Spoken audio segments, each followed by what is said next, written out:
మోకాల నొప్పులకు ఎటువంటి సర్జరీ లేకుండా ఎపియాన్ పెయిన్ క్లినిక్ అందిస్తున్న అత్యాధునిక చికిత్స.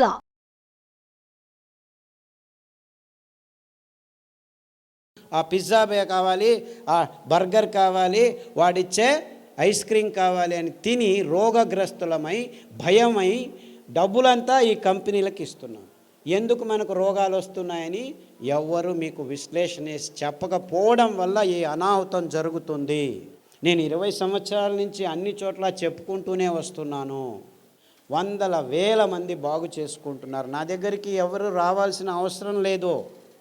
అన్ని విషయాలు వివరంగా ఆ పుస్తకంలో రాస్తే ఆదరణ వాళ్ళు ప్రింట్ చేసి మీ అందరికీ ఇస్తున్నారు. PDF is free. మీరు ఒక నెంబర్కి ఫోన్ చేయండి. ఆ నెంబర్ ఎవరిది సార్? ఆ నెంబర్ అక్కడ బోర్డు మీద వేస్తారు. ఆ నెంబర్కి మీరు ఫోన్ చేస్తే మీ స్మార్ట్ ఫోన్కి PDF కాపీ ఫ్రీగా వస్తుంది.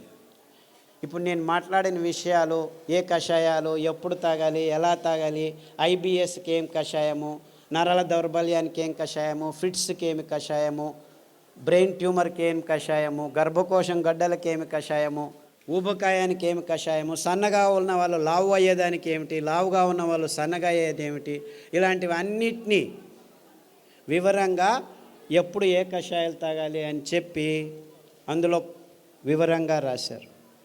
సో మీరు ఆ పుస్తకం చదివితే చాలు, అన్నీ వివరంగా దొరుకుతాయి. మీరేమీ కంగారు పడాల్సిన అవసరం లేదు. మీకు ఏ రోగం ఉన్నా కానీ అందులో రాసేశారు. We have been doing this for the last 15 years. So మొత్తం దాదాపుగా 60 రకాల సందర్భాలకు, సన్నివేశాలకు కావలసిన కషాయాలు అన్నీ రాసేశారు.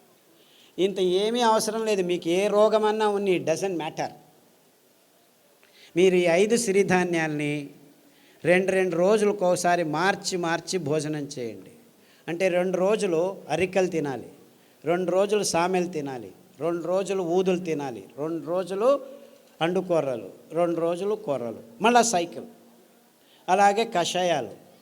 ఈ రోగనిరోధక శక్తి మీకు కావాలంటే ఈ వ్యాక్సిన్లు ఇవి అవి ఏం పనిచేయవు, ఏమీ పనిచేయవు. మీకు పనిచేసేది ఈ 7 కషాయాలు చెప్తాను, పుస్తకంలో రాశారు. గరిక, తులసి, తిప్పతీగ, బిల్వం, కానుగ, వేప, రావి.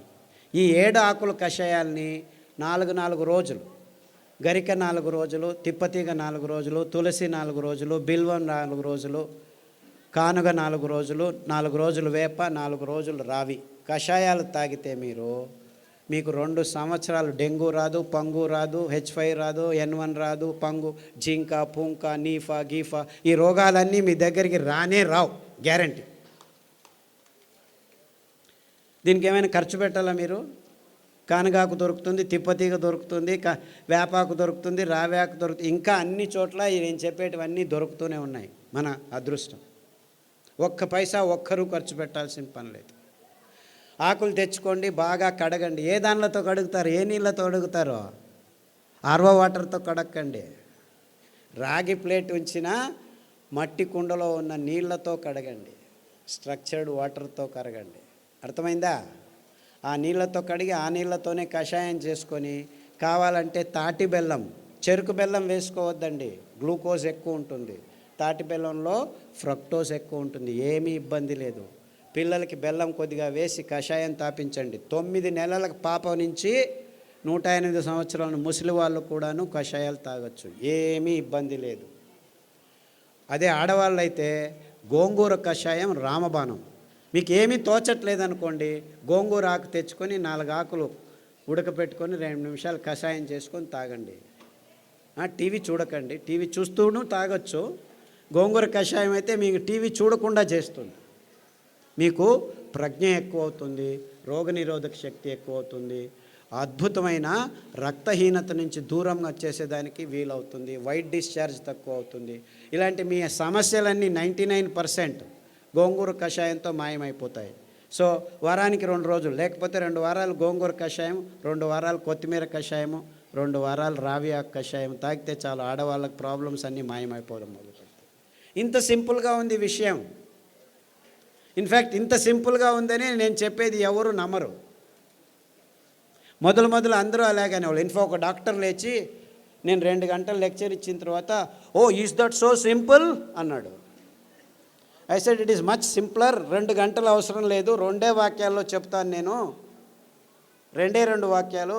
రోజుకు 1 గంట నడవండి. వీలైతే పొద్దున 15 నిమిషాలు, సాయంకాలం 15 నిమిషాలు. ఇంత అద్భుతమైన పదార్థాలని ఇప్పటికీ ఇస్తున్నాడు దేవుడు. ఇన్ని పాపాలు చేసినా మనము ఆ దేవుణ్ణి ఒక 15 నిమిషాలు పొద్దున్న లేచి ధ్యానం చేయండి. సాయంకాలం పడుకునే ముందు ఒక 15 నిమిషాలు ధ్యానం చేయండి. తర్వాత సిరిధాన్యాలను తినండి. గోధుమలను తినకండి, బియ్యం తినకండి, పాలు తాగకండి, చక్కెర ముట్టద్దండి, గుడ్లను కూడా చూడొద్దండి. పాపం అవేమో పిల్లల కోసం గుడ్లు పెట్టుకుంటున్నాయి, మీరు వెళ్ళి రాక్షసులాగా తినకండి. దానిలో గుడ్లు దానిలో ఉండనివ్వండి. లేదు చేపలు చాలా మంచివి, జలపుష్పాలు తినొచ్చని కొందరు స్వామీజీలు కూడా చెప్పడం మొదలుపెట్టారు. దాంట్లో మీకు దొరికేది పాదరసము, మెర్క్యూరీ తప్ప ఇంకేమీ దొరకదు. అంత భయంకరంగా ఉంది. బుద్ధిమాంద్యం పోదు కదా, బుద్ధిమాంద్యులు అవుతారు. మీ పిల్లలు బుద్ధిమాంద్యులు కాకుండా పుట్టాలంటే కొర్రలు తినండి, అండు కొర్రలు తినండి, అరికెలు తినండి, సామెలు తినండి. అరటి బోధ కషాయము, పసుపు కషాయము గర్భిణిగా ఉన్నప్పుడు తాగండి, పిల్లలకు తాగించండి. మీ పిల్లలు బుద్ధిమాంద్యులు అయిపోయి సూక్ష్మగ్రాహీలు అవుతారు. ఇన్ఫ్యాక్ట్ ఫిట్స్ వచ్చి కత్తి చాకు తీసుకొని చంపేస్తాననే పిల్లవాడు, ఆ తల్లిదండ్రులు కత్తి చాకు తీసుకొని చంపేదానికి పోయే పిల్లవాడు పసుపు కషాయము, రావి ఆకు కషాయము, శుంఠి కషాయం తాగిపించి అండు కొర్రలు తినిపించడం మొదలు పెడితే ఇప్పటికి 12 సంవత్సరాలైంది. 10వ తరగతి ఫస్ట్ క్లాస్లో పాస్ అయ్యాడు. ఇలా 100 కేసులు ఉన్నాయి. అంటే ఫిట్స్ కోసమని టెగ్రిటాలు, వాల్ప్రోయిక్ యాసిడ్, ఫ్రిజియం ఇవ్వడం మొదలు పెడతారు పిల్లలకి. ఆ మందులు తీసుకుంటూ పిల్లలు బుద్ధిమాంద్యులు అయిపోతారు. ఫిట్స్ రావు అని చెప్తారు, అయినా వస్తూనే ఉంటాయన్నమాట.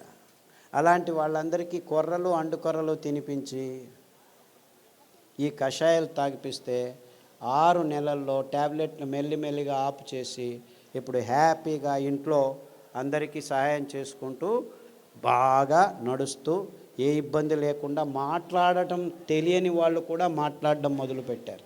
అది 15 సంవత్సరాలు 20 సంవత్సరాల తర్వాత. అంతవరకు మాటలు అనేది తెలియని పిల్లలు కూడాను ఇప్పుడు మాటలు నేర్చుకుంటున్నారు. ఇలాంటి అద్భుతమైన విషయాలు ఈ ధాన్యాల్లో, ఈ కషాయాల్లో ఉన్నాయని చెప్పేదానికి నాకు చాలా చాలా సంతోషంగా ఉంది. అర్థమవుతుందా? It's very simple, very simple. ఇంత సరళమైన అద్భుతమైన ఆరోగ్య రహదారిని మేము నిర్మించాం. ఇంకా బాకీ ఉంది ఏమిటి? మీరందరూ అందులో నడవటం మాత్రమే. అంతే. అందరికీ ఆహ్వానం, ఆరోగ్య రహదారిలో నడవండి అని మా విన్నపంతో మీ అందరికీ వందనాలు. సిరిధాన్యాలు తింటే అరగట్లేదు అని దీనికి 2 కారణాలు ఉన్నాయి. మీరు పొద్దున్న సిరిధాన్యం ఇడ్లీలు తింటే రాత్రి వరకు ఆకలి కాదు. మీరు అనుకుంటున్నారు ఈ బియ్యం తిని 2 గంటలకే ఆకలి అవుతుంది కదా, సో అది బాగా అరుగుతుంది అనుకుంటున్నారు. అలా కాదు. ఇది సిరిధాన్యాలు తింటే మీకు ఎంత కావాలో అంత గ్లూకోజ్ అందుతూ ఉండటం వల్ల మీకు ఆకలి కాదు. అంటే అది జీర్ణం కావట్లేదని కాదు మీకు అర్థం.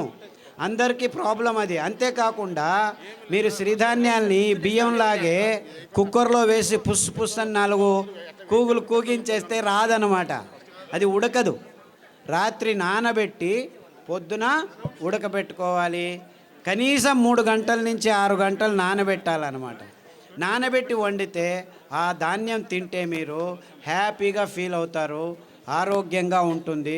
సిరిధాన్యాలు చిన్న పిల్లలు, 9 నెలల పిల్లలు కూడాను జీర్ణించుకోగలరు, ఏమీ ఇబ్బంది లేదు. కానీ మీరు వంట వండే విధానంలో మార్పు రావాలి. నానబెట్టి వంట చేయాలి.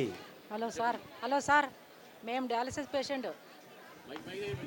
Kidney infection. హలో, కిడ్నీలో చాలా రకాలైన ఇబ్బందులు ఉన్నాయి. ఒకటి, కిడ్నీలో రాళ్ళు రావటం, కిడ్నీ నుంచి యూరిక్ యాసిడ్ ఎక్కువ ఉండటం, క్రియాటినిన్ ఎక్కువ కావటం, డయాలసిస్కి పోవటం ఇలాంటివి. తర్వాత ప్రోటీన్లు ఎక్కువ కారటం, లావుగా ఉండిపోవడం, ముఖంలో వాపు రావటం, ఇవన్నీ కిడ్నీకి సంబంధించిన రోగాలు. కాలు కూడా ఇంత లావు నీళ్లు ఊరుకోవడం, ఇవన్నీ ఇబ్బందులకి చాలా సరళమైన పద్ధతి అరికెలు 3 రోజులు, సామెలు 3 రోజులు గంజి రూపంలో తాగాలి. మార్చి 9 వారాల్లోనే మీకు ఈ ప్రాబ్లమ్స్ అన్నీ బాగవుతాయి. దానికి తోడు రణపాల ఆకు, పునర్నవ ఆకు, కొత్తిమీర ఆకు కషాయం వారం మార్చి తీసుకుంటే 9 వారాల్లో మీకు అంతా బాగవుతుంది. వీక్లో డయాలసిస్ 2 టైమ్స్ మాకు అది తగ్గిపోతూ వస్తుందమ్మా. ఇన్ఫ్యాక్ట్ చాలామంది డయాలసిస్ చేసుకున్న వాళ్ళు 1 సంవత్సరంలో డయాలసిస్ నుంచి దూరం కావచ్చు. Thank you sir. అండుకొర్రలు, బోధకాలు రోగం ఉన్న వాళ్ళు అండుకొర్రలు ఒక 3-4 సంవత్సరాలు తింటే బోధకాలు మెల్లిగా బాగవుతూ వస్తుంది. దానికి తోడు జామ ఆకు కషాయం, రావి ఆకు కషాయం, సాదాపాకు ఆకు కషాయం తాగాలి. బోధకాలు ఉన్న వాళ్ళకి అండుకొర్రలు 3 రోజులు, మిగిలిన ధాన్యాలు 4 ఒక్కొక్క రోజు తినాలి. సార్ నమస్కారం అండి. సార్ ఇక్కడ సార్ ఇటుపక్క సార్ చెప్పండి. సార్ నా భార్యకి 4 సంవత్సరాల నుంచి ఒక వ్యాధి ఉన్నదండి. ఆమె ఉదయం పూట్ల సరిగా పండుకోదండి. రాత్రి పూట్ల పడుకున్న తర్వాత మళ్ళీ తెల్లవారుజామున లేదండి. ఆ రాత్రి తెల్లవారుజామున అట్లా 2 రోజుల వరకు అలాగనే నిద్రపోతుందండి. లేస్తే తల తిరిగి వెంటనే మళ్ళీ కింద పడిపోతుందండి. ఈవెన్ పక్కన ఉన్న బాత్రూమ్ దగ్గర నుంచి మంచం దగ్గర రావడానికి కానీ తన నడిచే శక్తి లేక చిన్నపిల్లలాగా దొగ్గాడుకుంటూ వచ్చి మంచం మీద పడుకుంటుందండి. లేస్తే మళ్ళీ ఫుల్గా యాక్టివ్గా ఉంటుందండి. ఇది ఎందుకనేది అర్థం కాలేదండి. దీనికి వెర్రి నువ్వుల నూనె 2 వారాలు, నువ్వుల నూనె 2 వారాలు. ఉదయం లేచిన వెంటనే పడిగడుపున తాగించాలి. దానికి తోడు మారేడు ఆకుల కషాయం, బిల్వపత్రం కషాయం అంటారు. మారేడు బిల్వం 2 ఒకటే. గరిక కషాయం, పసుపు కషాయం, సాదాపాకు కషాయం వారం మార్చి తాగించండి. అండుకొర్రలు 3 రోజులు, మిగిలిన ధాన్యం ఒక్కొక్క రోజు. ఇలా తినిపిస్తే 6 వారాల్లోనే తేడా కనిపిస్తుంది. 6 weeks all that it takes. 6 నెలల్లో పూర్తిగా బాగవుతుంది. రక్తపు క్యాన్సరు, గర్భకోశం క్యాన్సరు, మెదడు క్యాన్సరు, ఎముకల క్యాన్సరు, ఇలా 14 రకాల క్యాన్సర్లు పుస్తకంలో పట్టీలో రాశారు. దాంట్లో ఉన్న ఆహారం, కషాయాలు వాడితే 6 వారాల్లోనే తేడా రావటం జరుగుతుంది. 6 నెలల్లో చాలా మటుకు మీకు గుణముఖులు అవుతారు. సార్ నాకు ఒట్టిగో డిజినెస్, తల తిరగడము మళ్ళీ ఇది ఒకటి ఉంది సార్. ఇది బ్రెయిన్ కొంచెం. సాదాపాకు కషాయము, పసుపు కషాయము, అరటి బోధ కషాయం. తర్వాత ఈ వర్టిగో ఉన్నవాళ్ళు చాలామందికి ఈ తంబాకు అంటే పొగాకు, సిగరెట్లు కానీ ఈ లోపల నోట్లో పెట్టుకోవడం కానీ అలవాటు ఉన్న వాళ్ళకి ఈ వర్టిగో ఎక్కువగా ఉంటుంది. అంటే మీరు దాని నుంచి బయటపడాలంటే చేయాల్సింది కానుగ ఆకు కషాయం, చమురు ఆకు కషాయం, రావి ఆకు కషాయం. ఈ 3 కషాయాలని మార్చి తాగాలి. అరికలు, సామెలు ఎక్కువగా తినాలి. సార్ నమస్కారం sir. Prostate cancer, lung cancer. ఇప్పుడు ఏమైందంటే లంగ్లో క్యాన్సర్ వచ్చింది, రేడియోథెరపీ, కీమోథెరపీ తీసుకుంటారు, అక్కడికి ఆగదు, ప్రోస్టేట్కి వస్తుంది. ప్రోస్టేట్ తీసుకుంటే ఎముకలకు వస్తుంది. అంటే ఇది క్యాన్సరు ఇక్కడుంది, అక్కడుంది అని కాదు. క్యాన్సర్ మొత్తం దేహంలో ఉంది, ఒక్కొక్కసారి ఒక్కొక్క చోట బయటపడుతుంది అని అది అర్థం చేసుకోవాలి. కాబట్టి అన్ని క్యాన్సర్లకు మూలం ఒకటే. అందువల్ల మీరు పారిజాతము, రావి ఆకు, జామ ఆకు కషాయాలు అన్ని క్యాన్సర్లకు బేస్గా ఉండాలి. ఈ 5 ధాన్యాలని 2 రోజులు తినడం మొదలు పెట్టండి. 6 వారాల నుంచి 6 నెలల్లో మీకు గుణముఖుడవడం మొదలు పెడతారు. 2 సంవత్సరాల్లో పూర్తి క్యాన్సర్ మీ దేహం నుంచి బయటపడిపోతుంది. ఏమీ ఇబ్బందులు ఉండకుండా జరుగుతుంది.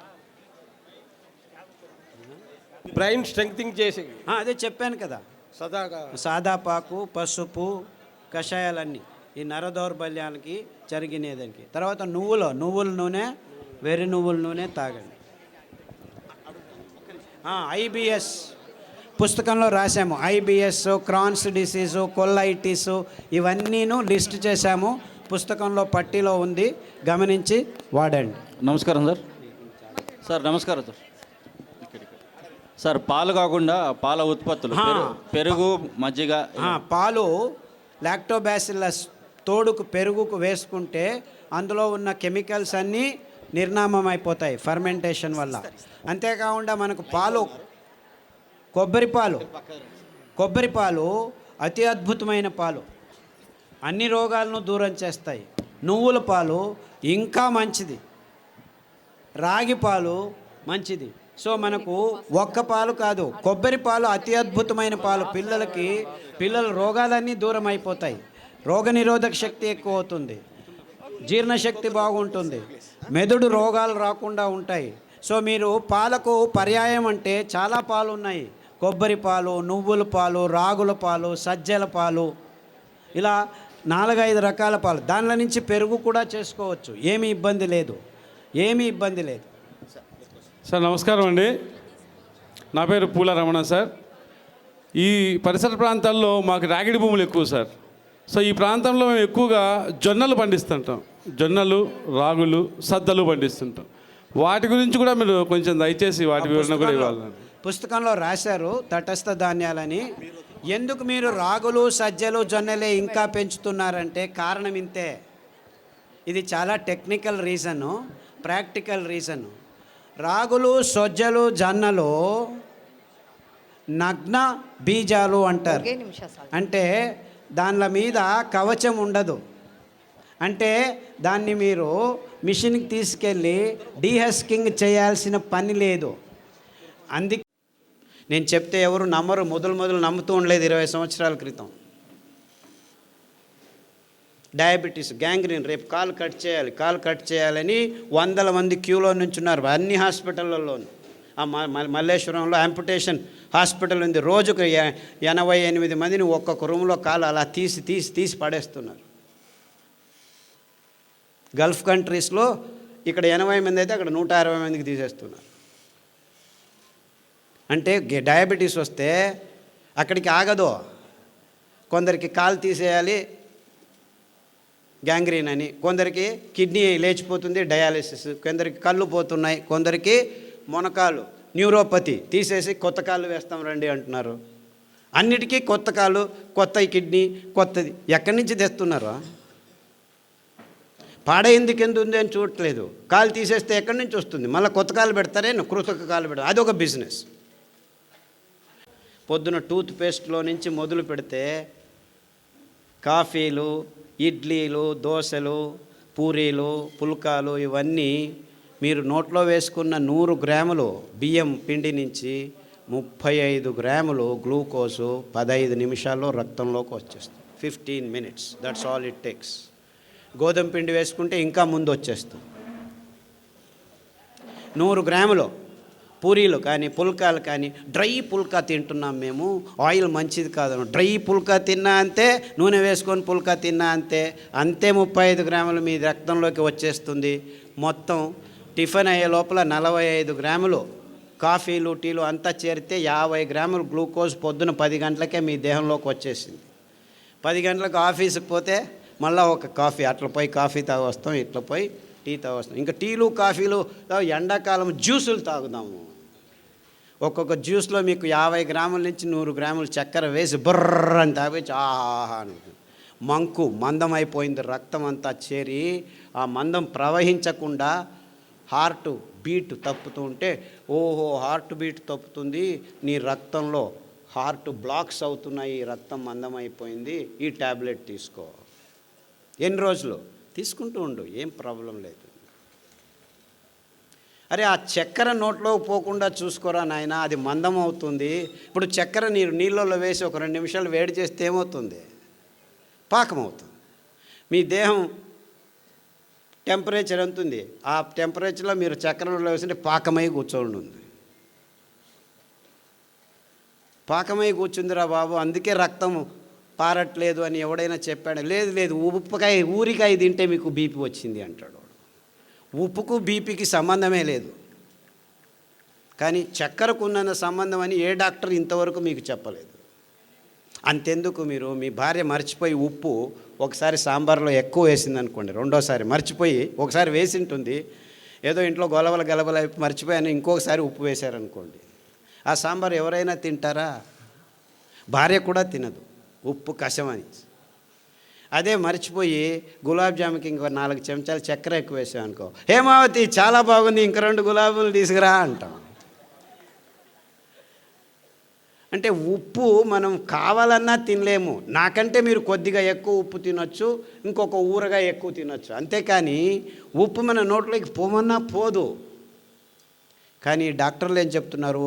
ఉప్పు వల్ల మీకు బీపీ వస్తుంది అంట. నిజంగా బీపీ వస్తుంది ఈ చక్కెర వల్ల, ఈ కాఫీ వల్ల, ఈ టీ వల్ల, ఈ పాల వల్ల అని ఏ డాక్టర్ మీకు చెప్పట్లేదు. ఇన్ఫ్యాక్ట్ ఊరగాయ అతి అద్భుతమైన పదార్థం.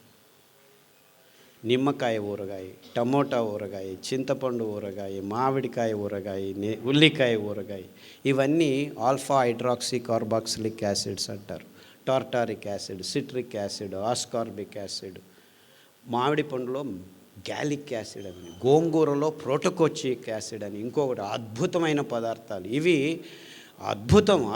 ఎంత అద్భుతం అంటే మీ దేహంలో క్యాన్సర్ని పుట్టించే కారకాల్ని 1 నిమిషంలో నిర్వీర్యం చేస్తాయి. అంటే మన దేశంలో ఊరగాయ కూర్చుకొని ఇట్లా ఇంత తినము, చివరకు పెరుగన్నంలో కొద్దిగా నంజుకొని తింటాం. ఆ కొద్ది అంశమే చాలు మన దేహంలో క్యాన్సర్ని దూరం చేసేదానికి దోహదపడుతుంది. ఇంత అద్భుతమైన ఆహార పద్ధతిని అనారోగ్యమని చెప్పి ఊరగాయని మన అరిటాకుల నుంచి తీసేసి చివరికి ఇచ్చింది వీళ్ళు ఏమిటాయంటే ఐస్ క్రీములు. ఆ ఐస్ క్రీమ్ తిని హార్ట్ బ్లాక్ అవుతున్నాయి పిల్లలకి, చిన్న పిల్లలకి. ఇది ఆహార సంస్కృతిని పూర్తిగా నాశనం చేసే అడ్వర్టైజ్మెంట్లు చేస్తున్న మోసం. ఏ ఒక్క డాక్టర్ అయినా మీరు ఐస్ క్రీమ్ తినొద్దండి మంచిది కాదు అని చెప్పాడా? లేదు. ఊరగాయ తినొద్దండి అని అందరికీ చెప్తున్నారు. ఒకరికొకరు ఊరగాయ తినొద్దు అంట. వాడెవడో అమెరికాకు పోయిన వెంటనే ఫోన్, అమ్మా మీరు ఊరగాయలు ఎక్కువ తింటున్నారు, కొబ్బరి చట్నీలు ఎక్కువ తింటున్నారు, ఆఫ్ చేయండి. అక్కడ మాంసము, పిజ్జాలు, బర్గర్లు తిని హార్ట్లు పుట్టుకు అని చనిపోతున్నారు. దాని గురించి ఎవరు చెప్పట్లేదు. కొబ్బరిలో కొలెస్ట్రాల్ లేదు, ఊరగాయలో బీపీ లేదు. ఉండే బీపీ, ఉండే రోగం, ఉండే షుగర్ అంతా షుగర్లో, పాలల్లో, కాఫీల్లో, టీలో ఉంది. కానీ ఏ ఒక్క డాక్టరు, ఏ ఒక్క విజ్ఞాని, ఏ విశ్వవిద్యానిలయం దీని గురించి చెప్పట్లేదు. దానికి తోడు పుస్తకాల్లో రోసుకొని పాలు మంచిది, బియ్యం మంచిది, గోధుమలు మంచిది, ఇది తినండి అది తినండి అని ఈ డాక్టర్ల నుంచి డయాబెటీస్ వచ్చిందా చపాతీ తిన్ను. చపాతీలో గ్లూటెన్ అనే ప్రోటీన్ ఉంది. అది కూడా ఈ కల్మషాలు మీ చిన్న పోగుల్ని అంటుకుంటే సిలియక్ డిసీజెస్, అలర్జీ డిసీజెస్ అన్నీ వస్తాయి. నిర్నాళ గ్రంథికలు నాశనం అవుతున్నాయి. అటువంటి భయంకరమైన పదార్థాన్ని ఆహారమని ఎందుకు నమ్మించారో? ఈ ఫర్టిలైజర్ కంపెనీలు పెంచుతున్నది గోధుమలు ప్రపంచమంతా. అందుకే అందరూ గోధుమలు తినేట్టు చేస్తున్నారు. చపాతీ మంచిది, ఆయిల్ వద్దు, పుల్కాలు మంచివి. What non sense. ఆ గోధుమల వైపు ముఖం కూడా చూపించకూడదు, అంత భయంకరం. ఎందుకంటే 1 కేజీ పెంచేదానికి 10,000 లీటర్ల నీళ్లను కట్టాలి. మొదటే చెప్పాను, నీళ్లు లేవు. చక్కెర 1 కేజీ పెంచేదానికి 28,000 లీటర్ల నీళ్లను కట్టాలి మనం సాగుబడి. ఇంత భయంకరమైన పదార్థాలని ఆహారమని నమ్మించి మొత్తం ప్రపంచాన్ని నాశనం చేయటం ఒకవైపు అయితే, ప్రకృతి పర్యావరణాన్ని నాశనం చేస్తున్నాం మనం. మన జీవితాలు పాడైపోవడం ఒకవైపు, మొత్తం ప్రపంచంలో ఉన్న మూగ ప్రాణులన్నింటినీ నాశనం చేస్తున్నాం. ఎందుకంటే మనకు కావాల్సిన ఈ పందుల్ని, కోళ్ళని, ఆవుల్ని పెంచేదానికి మొత్తం ప్రపంచంలో పెద్ద అడవులన్నింటినీ నాశనం చేసేసి ఈ సోయాబీను, మొక్కజొన్న, పశుగ్రాసం తయారు చేస్తున్నారు. ఈ సోయాబీన్ మంచిది, మీకు ప్రోటీన్ అని చెప్తున్నారు. మన దేహంలో ప్రోటీన్ అవసరమే లేదు. 6%, 7% ఉంటే చాలు. ఆ 7% ప్రోటీను మన సిరిధాన్యాల్లో, కొర్రల్లో ఉంది, అరికల్లో ఉంది, సామెల్లో ఉంది, అండుకొర్రల్లో ఉంది, ఊదుల్లో ఉంది. ఏ డాక్టర్ అయినా, ఏ విజ్ఞాని అయినా ఈ విషయాన్ని చెబుతున్నారా? లేదు, ప్రోటీన్ కావాలి తినండి, ప్రోటీన్ కావాలి తినండి అని వాళ్ళు చెప్పారని మన ఆయుర్వేద పండితులు పొద్దున్న లేచి మొలకలు చేసుకొని తినండి ఇందిన్ని అని చెప్పడం మొదలుపెట్టారు. మొలకల్లో ప్రోటీన్ ఉంది, 24% ప్రోటీన్ ఉంది.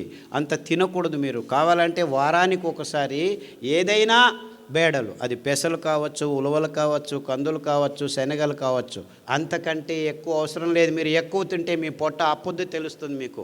గ్యాస్ పట్టుకుపోతుంది. గ్యాస్ ఇక్కడ ఇరుక్కుపోయింది, అక్కడ ఇరుక్కుపోయింది. ఈ మొలకలు తింటే ప్రోటీను, అంతేకాకుండా దాంట్లో కూడాను చాలా కార్బోహైడ్రేట్ ఉంది, మీ షుగర్ ఎక్కువైపోతుంది. ఇలా అవైజ్ఞానికమైన విషయాలన్నింటినీ వైజ్ఞానికమని చెప్పి మన నోట్లలో ఈ పదార్థాలు వేయటం వల్ల మన చిన్న పిల్లల నుంచి పెద్దల వరకు ఈ రోగాలు వస్తున్నాయి. అంటే మనం చేయాల్సింది ఇంతే. ఈ అద్భుతమైన వరి అన్నాన్ని, ఏమి నువ్వు చెప్పేది? వరి అన్నం అన్నం కాదంటున్నావా? వరి అన్నం అన్నమే కాదు. ఎందుకంటే అది తిన్న వెంటనే మీ దేహంలోకి సగానికి సగం గ్లూకోజ్ని 15 నిమిషాల్లో నింపేస్తుంది. అదే మోసము, అదే రోగము.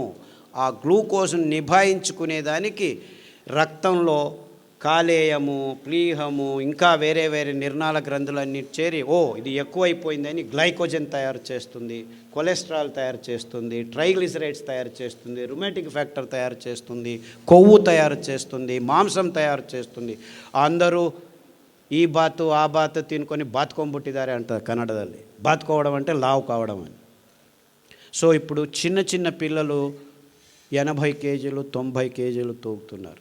ఈ బిస్కెట్లు, చాక్లెట్లు, కాఫీలు, టీలు, నూడిల్స్, పిజ్జాలు, బర్గర్లు, గోబీలు, మంచూరీలు తిని తిని తిని చిన్న చిన్న పిల్లలు. మొన్న ఒక అబ్బాయి వచ్చాడు, 128 కేజీలు, 16 సంవత్సరాలు. అమెరికాలో obesity is a big problem. Obesity అంటే ఊబకాయింపు, పేరు పెట్టేశారు దానికి. అరే ఎందుకయ్యా ఇలా హూ అని ఊపిపోతున్నారు, గాలి ఊపినట్టు? అంటే మీరు తింటున్న పదార్థాలని ఎవరు చెప్పట్లేదు. డయట్ చేయండి, డయట్ చేయండి. సో అంతా ఒకేసారి తినద్దు, 2 గంటలకు ఒకసారి తిను, 6 గంటలకు తిను, 8 గంటలకు తిను, 9 గంటలకు తిను, 12 గంటలకు తిను. తినడమే పని, ఇంకేమీ పని లేదు మనకి. ఇది డాక్టర్లు చెప్పేది మీకు. ఏంది 2 గంటలకు తింటూ ఉండని చెప్తున్నాడు ఈ డాక్టర్. అది ఎంత వైజ్ఞానికము! ఇంకేం పని లేదా ప్రజలకి? 2 గంటలకు తినడం అంటే ఇంకేం లేదు, చేస్తూ ఉన్నాడు. మీరేమీ చేయొద్దండి, మేము రెడీ చేస్తాము ప్యాకెట్లలో, ఎంటీఆర్, మయ్యా, ఇది అది రెడీమేడు, ఆన్లైన్ చేయండి, ఆర్డర్ చేయండి, ఇంటికి తెచ్చిస్తాము. చూసారా, వంటింటిని మెల్లిగా వాణిజ్యకరణం, ఆహార పదార్థాలని వాణిజ్యకరం చేశారు. మీరు ఇంట్లో వంట చేసుకొని తినడం కూడా వాళ్ళకి ఇష్టం లేదు. ఎందుకంటే ఇంకా అనారోగ్యాన్ని ఇంకా వేగంగా మీ దేహంలోకి రావాలంటే ఇంకా కెమికల్స్ను వాడి ఈ ప్యాకెట్లలో మీరు తాగే కప్పులు, తినే ఇవన్నింటినీ ప్లాస్టిక్ కోటింగ్ చేసేసి మీకు అనుకూలం అనుకొని హైజీన్ అంటే పర్సనల్ హైజీన్, ప్లాస్టిక్ బాటిళ్ళలో నీళ్లు పెళ్ళిళ్ళలో పెడుతున్నారు. ముందు ఏం చేసేవాళ్ళం? లోటా తీసుకో, ఎత్తుకొని నీళ్ళు తాగు అని ఒకడు చెంబు తీసుకొని, రాగి చెంబు తీసుకొని నీళ్లు పోసేవాడు. అంటే నీళ్లు పారుతూ ఉంటే స్ట్రక్చర్గా ఉంటుంది. తామ్ರದ ఫలకంలో, రాగి ప్లేట్లో ఉంటేను స్ట్రక్చర్ అయిపోతుంది. కారణం ఇంతే. రాగి ప్లేట్ మీద డి ఆర్బిటల్ ఎలక్ట్రాన్స్ ఫ్రీగా మూవ్ అవుతుంటాయి, నీళ్లను స్ట్రక్చర్ చేస్తాయి. పారుతుంటే జలపాతాల్లో, నదుల్లో నీళ్లు పారుతుంటే ఆ ఎనర్జీ ఆక్సిజన్ను, హైడ్రోజన్ని స్ట్రక్చర్ చేస్తుంది. ఆ ఎనర్జీ నీళ్లు నింపినప్పుడు కూడాను స్పృశిస్తూ ఉండేది రాగి ఫలకం మాత్రమే. అందుకే మన సాధు పుంగవులు, మునులు ఎక్కడికి వెళ్ళినా రాగి కమండలం తీసుకెళ్లేవాళ్ళు. కోపం వచ్చినా, ఇష్టమైన, శాపం ఇవ్వాలన్నా, వరం ఇవ్వాలన్నా ఆ నీళ్ళనే తీసుకొని నీ దేహం మీద వేసేవాళ్ళు. అంటే నీ దేహంలోనూ 75% నీళ్లు ఉంది, ఆ స్ట్రక్చర్డ్ వాటర్. అందుకే మీరు పాప వినాశం, ఆ జలపాతం మీద కూర్చుంటే పాపాలన్నీ బాగా అయిపోతాయి, గంగలో మునిగితే పాపం నాశనం అయిందంటే ఆ పారుతున్న నీళ్ళల్లో మీ దేహం 10 నిమిషాలు ఉంటే మీ దేహంలో ఉన్న రక్తము అన్నీ నీటి అంశమే కాబట్టి స్ట్రక్చర్డ్ అయిపోతే కల్మషాలన్నీ పోయి మీరు బయటికి లేస్తే చైతన్యవంతులైనట్టు అనుభూతి జరిగేది. అందుకే ఇంతే కారణం. వేల సంవత్సరాల నుంచి సంగమాల్లో పుష్కరాల్లో స్నానాలు చేయండి, మీకు ఇప్పుడు వెళ్ళి స్నానం చేయకండి, అంతా కలుషితం అయిపోయాయి. నిజమైన నీళ్ళు, పారుతున్న నీళ్ళల్లో, కొత్త నీళ్ళల్లో ఆ శక్తి, ఆ ఎనర్జీ, ఆ స్ట్రక్చర్డ్ వాటర్ వల్ల మీ దేహం పునీతమవుతుంది. అంతే ముందు వాళ్ళు చెప్పింది, ఇంకేమీ లేదు. రావి చెట్టు చుట్టూ ప్రదక్షిణలు చేయండి అని చెప్పింది ఇందుకే, మీ అసమతులనం బాగవుతుందని. ఇంతే. ఇవన్నీ బూటకం, ఇవన్నీ మూఢనమ్మకం అని మనల్ని నమ్మించి సైంటిస్టులు నిజమైన అద్భుతమైన పద్ధతుల్ని, క్రమాల్ని మన క్రమం నుంచి, జీవన క్రమం నుంచి తప్పించి అనారోగ్యకరమైన ఈ వైజ్ఞానికమని చెప్పి వాణిజ్యీకరణ అంశాలని మన జీవితాలకి జోడు చేసి అందరూ రోగులై సతమతమవుతుంటే మీ అయోమయ స్థితిని, మీ భయాన్ని డబ్బు చేసుకునే వ్యవస్థని సమాజం అంచెలంచెలుగా తయారు చేసింది అని చెప్పేదానికి నాకు ఏ సందేహము లేదు.